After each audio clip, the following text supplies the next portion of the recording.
Hola, gracias por escuchar el podcast de hoy. En el podcast de Ora y Testifica de Cristo. Hoy aquí tengo un invitado especial que va a compartir de la Biblia. Vamos a hablar de la ira, que es un grande tema en la vida de todo el mundo de verdad.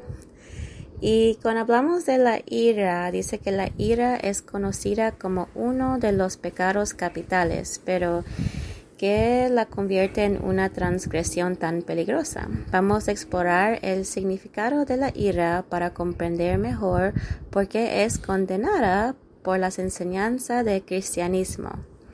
Ok, y aquí tengo a mi invitado y le voy a preguntar unas preguntas. All right. Para usted, ¿qué es ira? Bueno, primero que nada, buenos días. El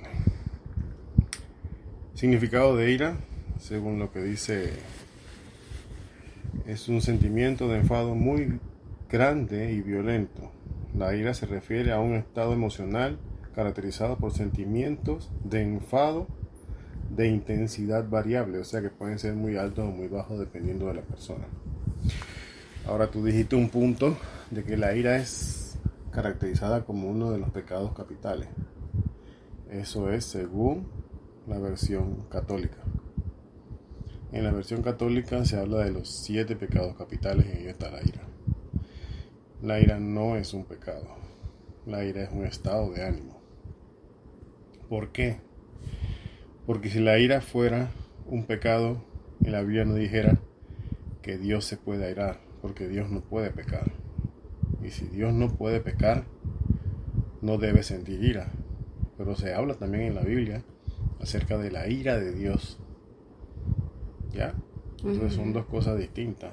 Esa versión de los 7 pecados capitales la instauró un papa, no me acuerdo qué papa fue, un papa católico, y dijo que incluyó la ira entre los 7 pecados capitales. Cabe destacar que el único que puede decir cuáles son los pecados es el creador de todo el universo. Los pecados son lo que está fuera de la voluntad de Dios. O sea, todo lo que Dios, en lo que no es de Dios, es pecado. ¿Ya? Entonces, una persona no puede venir y decir, este es un nuevo pecado.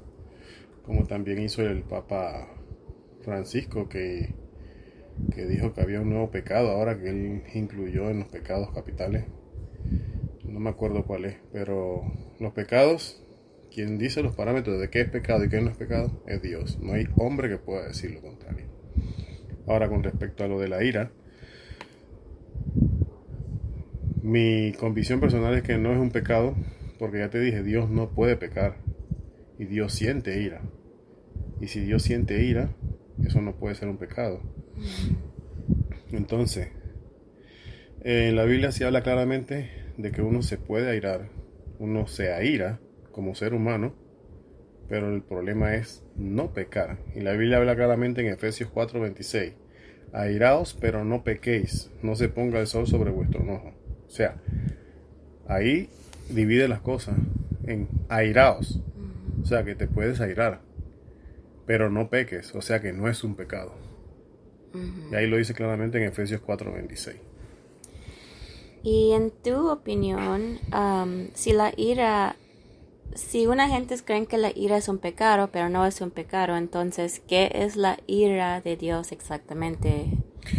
La ira de Dios, según lo que yo he leído y los conocimientos que tengo, es que es el juicio que va a tener Dios al final hacia nosotros los seres humanos debido al pecado. No porque la ira sea un pecado, sino debido al pecado Dios siente ira.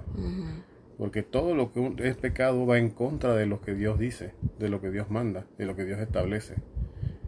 Y entonces cuando Dios, ¿cómo se llama? Manifieste su ira, es cuando va a ser, ya me imagino que el juicio final, en donde vamos a ser separados unos de otros, como dice la parábola de la cizaña y el trigo, ¿no?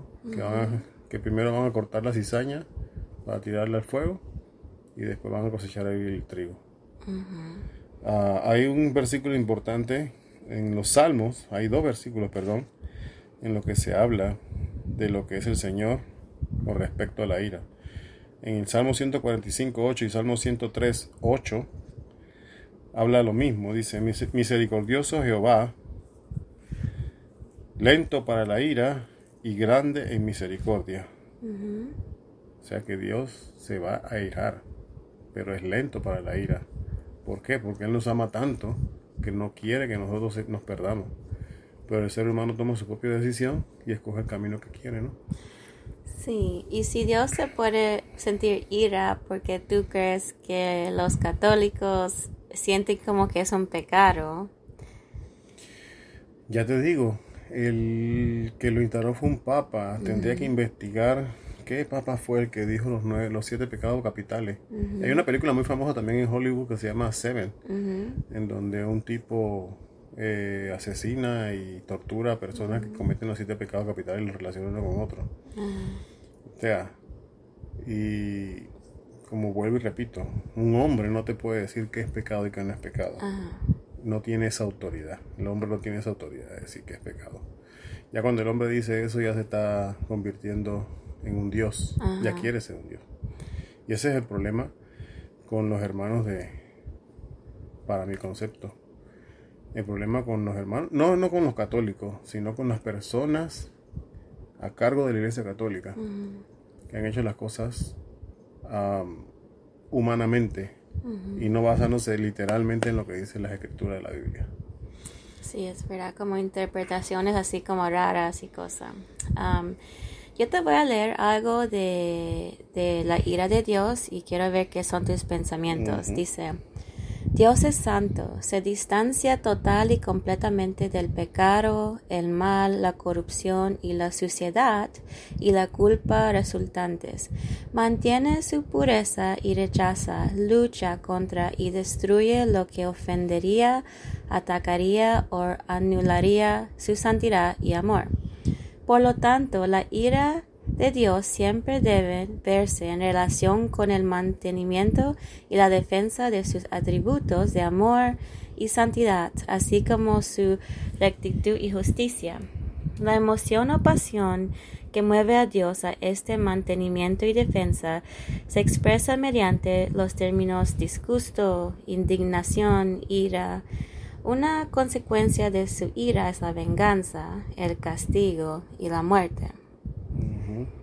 Ahí mismo tú lo dices en la parte de arriba: Dios se distancia de todo lo que es pecado y todo lo que es, ¿cómo se llama? Todo lo que es malo.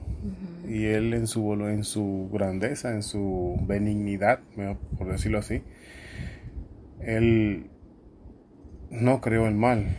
Si no creó el mal, no creó el pecado, no creó a los malos. Nosotros nos hacemos mal nosotros mismos. El libre albedrío que Dios nos dio ¿cómo se llama? Nos permite hacer lo que nos dé la gana. ¿Ya? Nosotros podemos hacer lo que nos da la gana. Dios no nos obliga a estar con Él. Dios quiere personas que lo sirvan a Él de voluntad. Y si Dios quisiera que todos lo sirviéramos a Él porque Él no nos da libre albedrío, porque Él quiere que nos sirvamos y ya, hubiera creado puros robots, ¿no? Hubiera creado puros robots automáticos que lo alabaran y lo adoraran. Pero no, Él nos dio libre albedrío para que nosotros escogiéramos servirlo a Él. Él le dio libre albedrío a Satanás. Y Satanás escogió rebelarse contra Él. Y ahí empezó el mal, ahí empezó el pecado. ¿Ya? Y para preguntar en tu vida, ¿cómo la ira te impactó o te cambió la vida? O como experiencias que tuviste con ira. Bueno.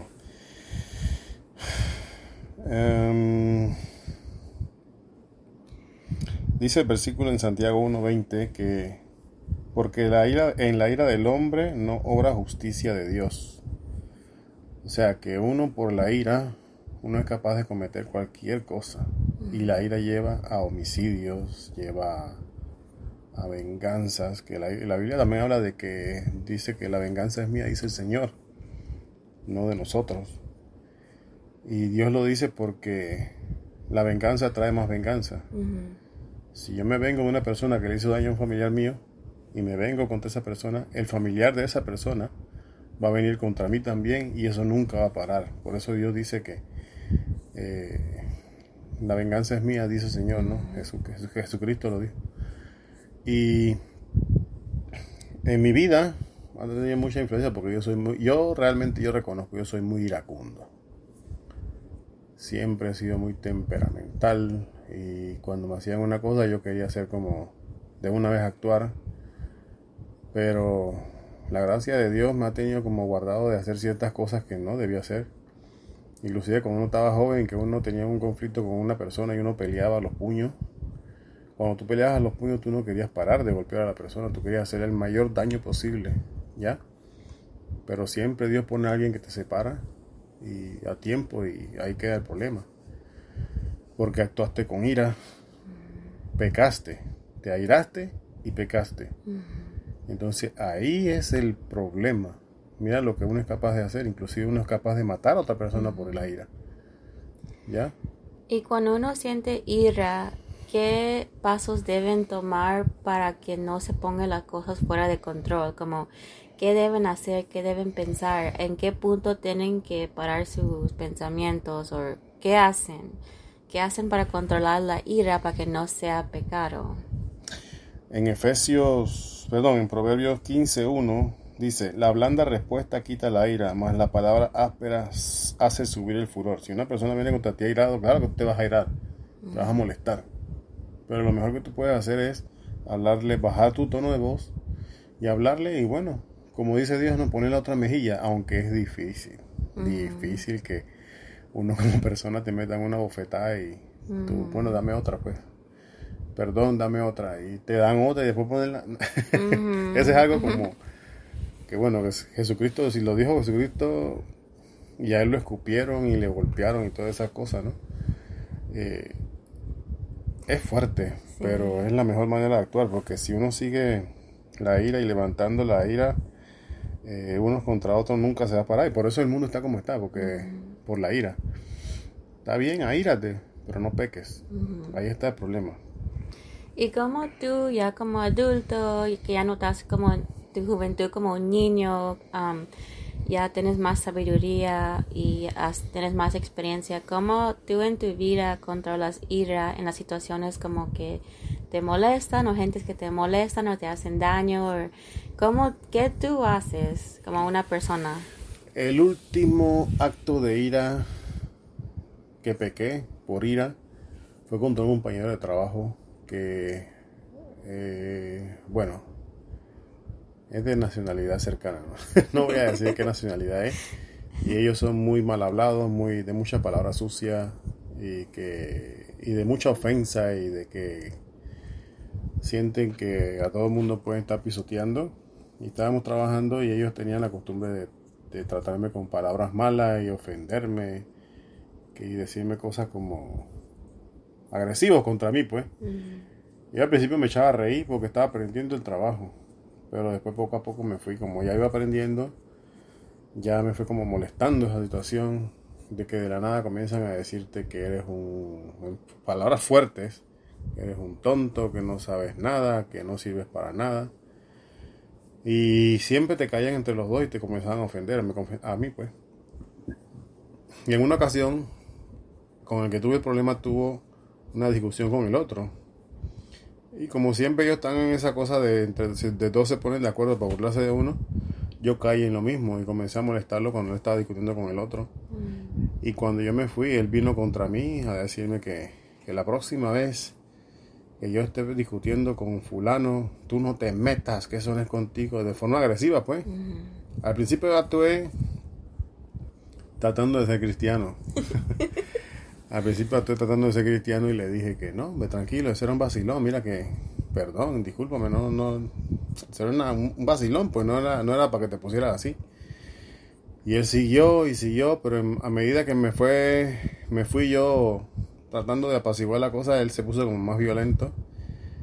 Ya entonces yo me aparté de ahí, seguí trabajando acá en otro lugar con otro compañero, y él llegó de nuevo hasta donde yo estaba y volvió a decirme lo mismo. Yo le dije, mira, cuando uno molesta, uno tiene que aguantar que lo molesten. Cuando tú y él se ponen contra mí, yo no decía nada, me echaba a reír y nunca pasó nada.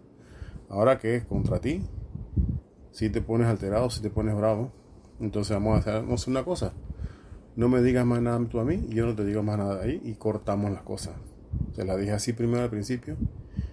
El tipo volvió y se sopló como un sapo y me siguió gritando y me siguió diciendo cosas porque estaban los demás compañeros ahí. Y ya ahí entonces sí, ya estaba airado yo. Ya estaba molesto. Estaba rabioso, no molesto.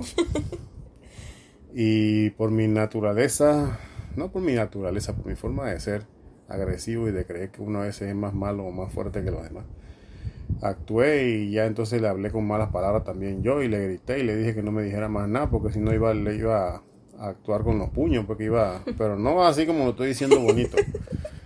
Y le dije y él vino contra mí nuevo y después le dije, ya no me digas más nada, quédate callado, apártate de mí, no me digas nada porque tú no me conoces a mí, tú no sabes quién soy yo. Me fui y él siguió y yo me regresé, me quité el casco y fui hacia él y le dije, te dije que no me dijera más nada y le agarré la cabeza con la palma de la mano en la cara, la puse la palma de la mano en la cara y la empujé con toda la fuerza así que se fue para atrás y le dije, no me digas más nada porque te voy a dar.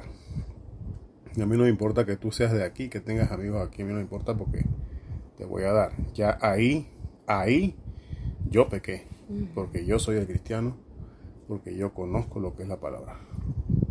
Eso pasó. Después, bueno, el Espíritu Santo viene y te redarguye, ¿no? Y te agarra y toma tu correazo.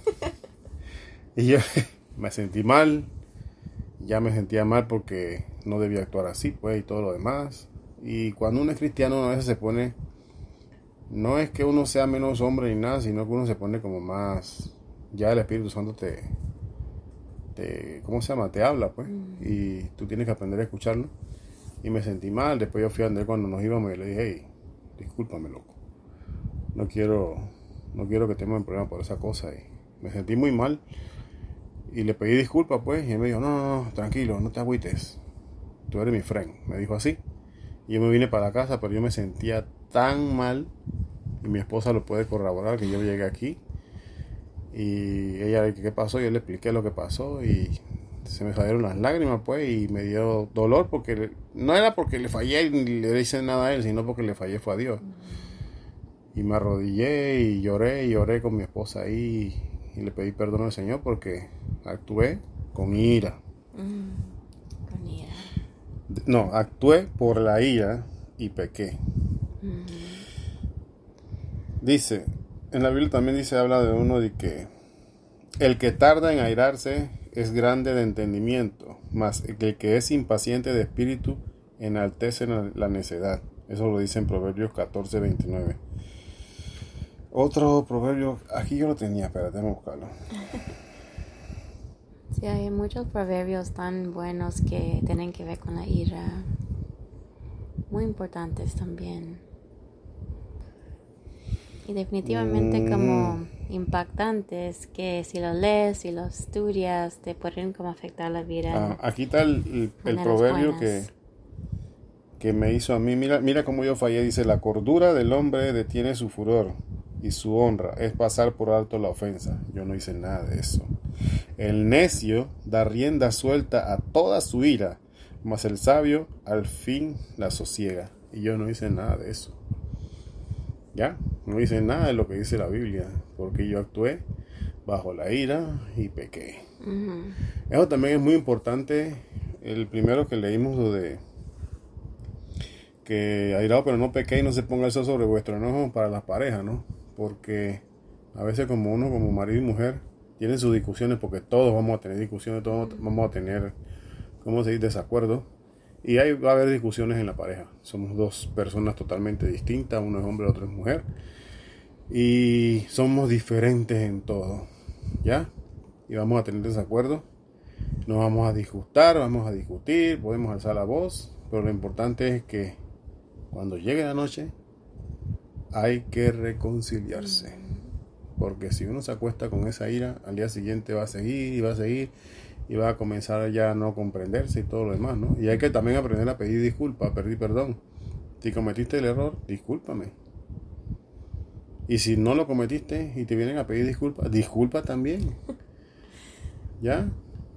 Dice, dice que un hombre le preguntó a Jesús que cuántas veces debemos perdonar a los que nos ofenden.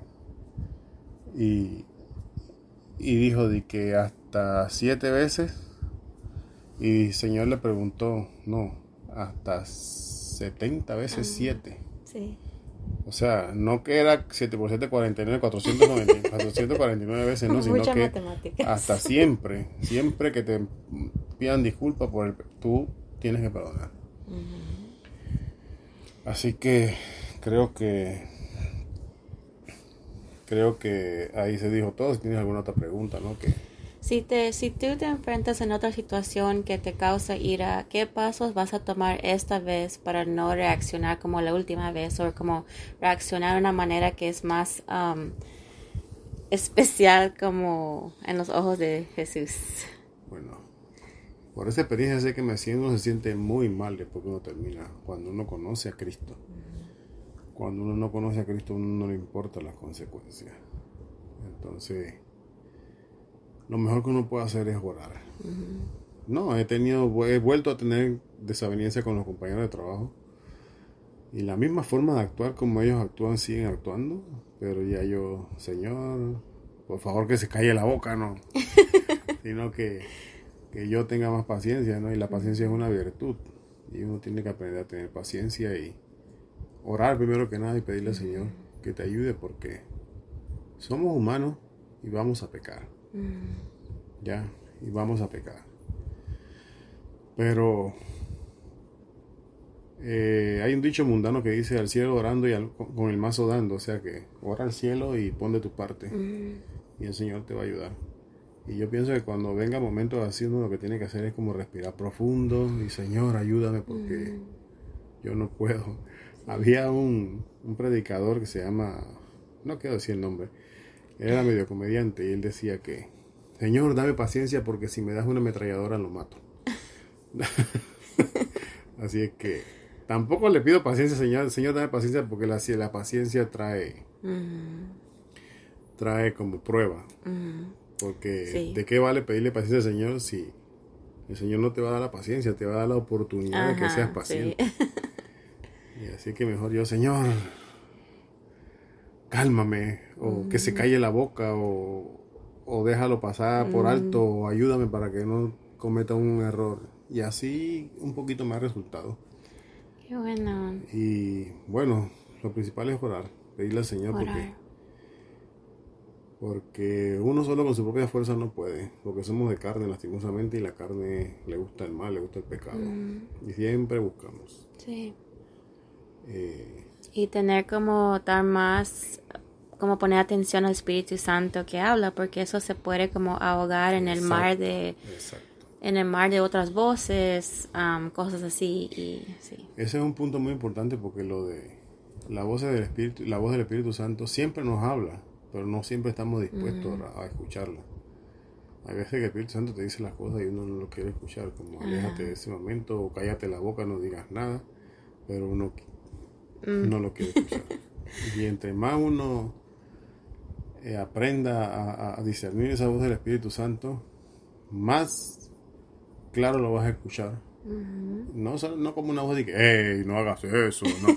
Sino como que algo dentro de ti te recuerda un versículo bíblico, o algo dentro de ti te dice: cállate mejor y apártate de ahí. Y ya tú sabes lo que tienes que hacer. Bueno, es verdad. En Salmo 34:14 dice que deja la maldad y hagas cosas buenas, busque la paz y persigue la paz. Y está diciendo a nosotros que debemos perseguir la paz. Es algo que no es algo como que gentes creen que va a pasar naturalmente. Tenemos que ser alguien que persigue paz en vez de perseguir situaciones o cosas como negativas o malas. Y dice que la ira de hombre en James 1:20, James es Santiago 1:20, que la ira de hombre no produce no refleja como Dios o el amor de Dios. Santiago 1:19 también dice: sepa esto, mis hermanos, que cada persona es como fácil de escuchar. Deben ser fácil como de escuchar, lentos de hablar, pero lentos de ponerse bravos, ¿verdad? Primero Timoteo 2:8 dice que yo deseo que en cada lugar que una persona ore, que den sus manos en una manera sin ira y sin estar peleando, como que dice que no debe estar peleando con otra gente. Mira, para terminar yo te quiero decir dos versículos importantes que nos ayudan a nosotros los cristianos a no ser tan iracundos y no actuar bajo la ira. Dice, Efesios 4:30 dice, y no contristéis el Espíritu Santo, con el cual fuiste sellado para el día de la redención. O sea que, si lo escuchaste, no lo ignores, actúa como te está diciendo. Y el otro dice, muy importante, si es posible, en Romanos 12:18, si es posible, en cuanto dependa de vosotros, estad en paz con todos los hombres. O sea, llévate bien con todo el mundo. Ajá. ¿Ya? Hasta los que están como molestando en la tienda, los que no están manejando bien. Hasta cuando una viejita se pasa por delante con un carro delante de ti y un se te mete por delante y no te pide ni disculpa nada. Llévate bien con todo el mundo. Bueno, no me queda decir eso, pues, y que Dios los bendiga y gracias por la oportunidad. Bueno, muchas gracias por escuchar el podcast de oración y testificar de Cristo. Que Dios los bendiga a todos y voy a tratar de hacer estos cada domingo con este invitado especial. Y de nuevo, mañana seguimos con las oraciones como normal. Así que gracias de nuevo y tengan buen día. Bye. ¿Cuál sería el próximo tema?